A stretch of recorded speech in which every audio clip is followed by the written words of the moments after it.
I've spent the whole morning researching about Jeff's case. May he rest in peace.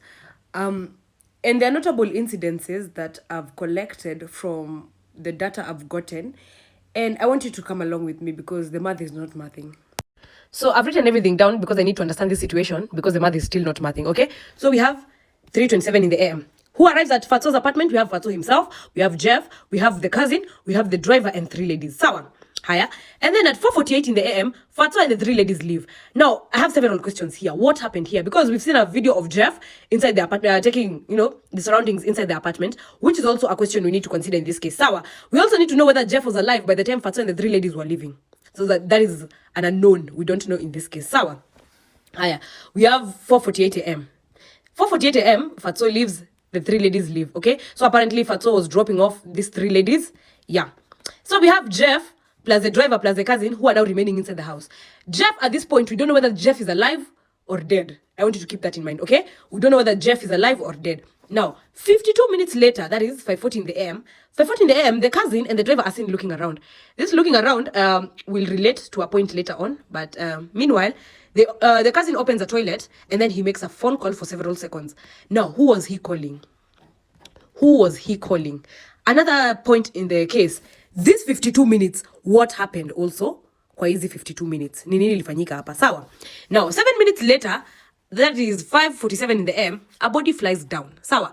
It flies down where? The exact place whereby the cousin and the driver were looking around. Sawa. Put that in mind, okay?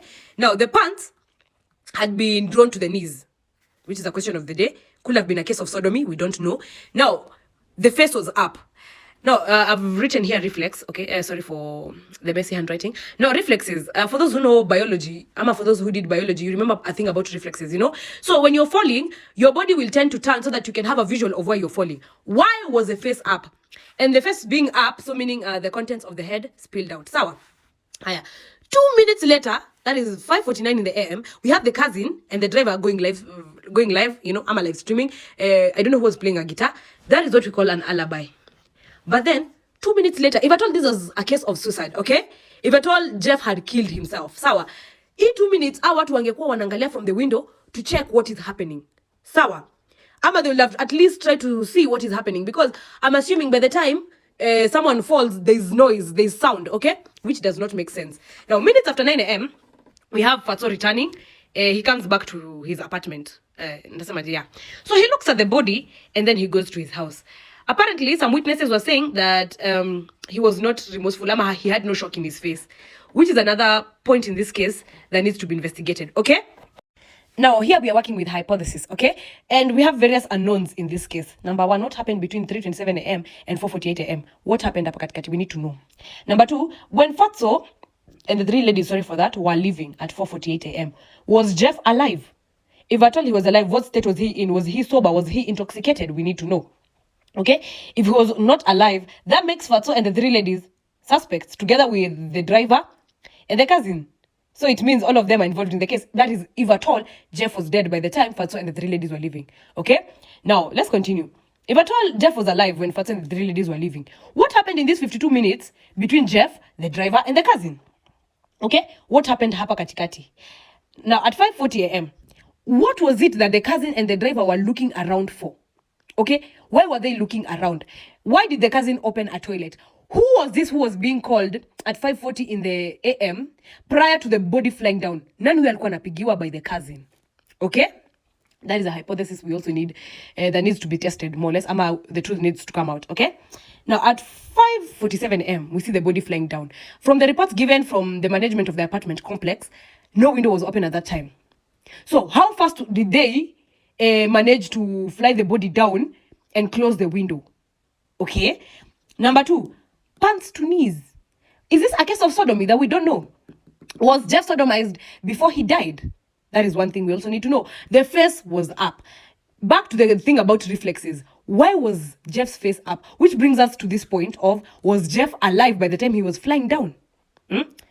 Moving on swiftly, let's go to 5:49 in the AM, okay? 5:49 in the AM, the cousin and the driver live stream, which is clearly an alibi, okay? If at all it was a case of suicide, you want to tell me there was no noise? Noise was not a variable in this case. Because if at all someone had fallen, there had to be noise, whereby these two will come and check, Allah, what is going on, okay? Another thing, when the management said when the body was falling down, no window was open, how fast was the window closed by a dying man who was committing suicide? So there's a point I did not add. At 6 a.m., the management of the apartment complex came knocking around people's doors, inquiring about the situation, okay? I want you to keep in mind these people were live streaming at 5:49 in the AM. So by the time these people were knocking the door at 6 a.m., the cousin and the driver were dead asleep. People who were live streaming 11 minutes ago. Okay. Now, let's go to minutes after 9 a.m. Fatxo comes back. Can you have a detailed explanation of where Fatxo was with evidence? He looks at the body, and some of the people say he did not have remorse, he was not shocked. Which brings me back to this point. What happened here? By the time Fatxo was leaving, was Jeff alive? Why did the police mark it as a suicide? I'm praying Jeff gets the justice he deserves. However, from this case, we have more questions than answers.